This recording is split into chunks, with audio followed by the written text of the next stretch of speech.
Hello mga idol, magandang gabi po sa lahat, no. Ang video to gagawin ko para po doon sa mga estudyante, no. Para sa mga mag-aaral na ang mga nanay nila isang OFW, tatay nila or nanay nila na isang OFW.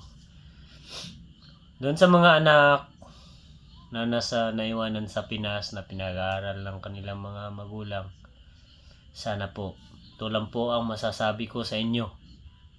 Maswerte po kayo. Maswerte kayong mga anak na ang inyong mga magulang nagsasakripisyo dahil sa inyo, para sa inyo. Kaya nga sana, huwag nyo po sanang sayangin ang pagkakataon na habang malakas pa yung mga magulang ninyo, mga anak na nag-aaral dyan sa Pinas, huwag nyo asayahin yung panahon. Huwag nyo sayangin yung panahon na binigay nilaan ng mga magulang ninyo. Alam nyo, alam nyo mga mag-aaral, no? Napakaswerte ninyo na nagkaroon kayo ng mga magulang na inalay yung kanilang kaligayahan para lang sa inyo, mga anak.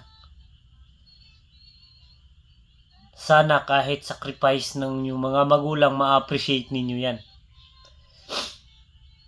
Hindi yung may mga anak na porkit nasa abroad yung mga magulang nila, hingi ng ganto hingi ng ganyan pa. Okay sana yan eh. Okay lang naman yan eh.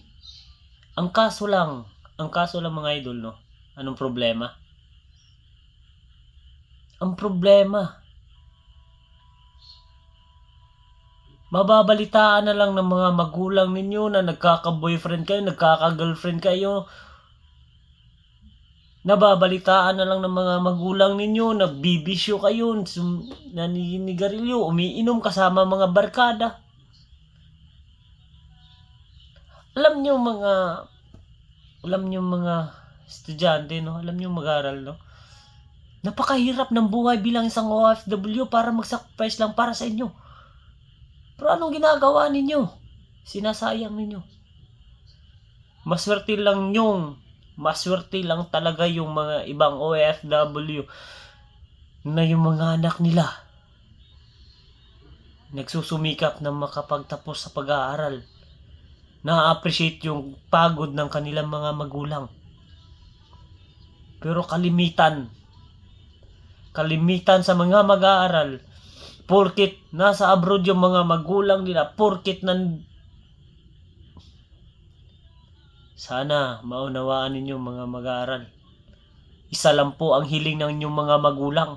Isa lang po ang gusto nilang maabot. Isa lang din po ang gusto nilang marating ninyo. Yun ay makatapos kayo sa inyong pag-aaral. Yun ang pinakamalaking regalo ninyo para sa inyong mga magulang na nagsasakripisyo sa malayong lugar. Hindi po biro yung pumunta ka na ibang lugar para magpaalipin sa ibang tao, samantalang mag-aalaga ka ng ibang bata, mag-aalaga ka ng ibang mga anak. Pero sarili nila mga anak hindi nila naalagaan dahil sa may pangarap sila sa inyo. Kung gugustuhin lang sana ng mga magulang ninyo, hindi na yan lumayo. Pag wala lang pangarap yan sa inyo, pag walang pangarap ang mga magulang ninyo sa inyo, hindi yan lalayo. Tandaan nyo yan.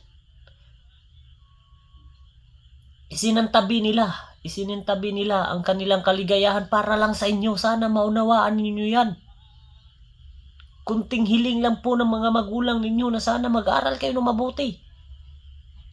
Minsan pa may mga magulang na babalitaan, buntis ako, ganito, nakanak ako, Tapos ngayon, pagpabayaan kayo ng inyong mga magulang, hahayaan kayo, ano sasabihin? Ay, yan, pinabayaan niya mga ganito, ganyan. Kasalanan ng magulang na naman.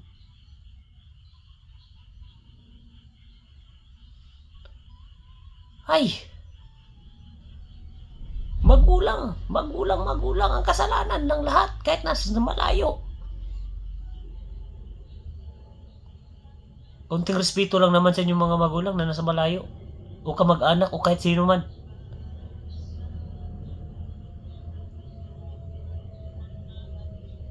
Sana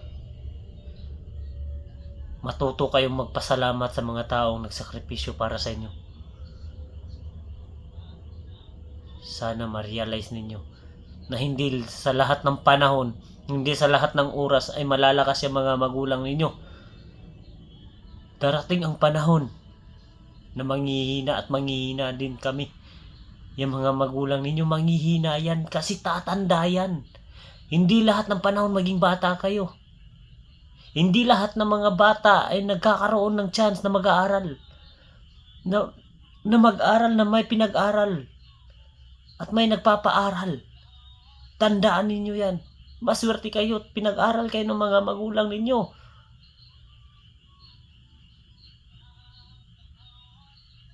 May iba pa.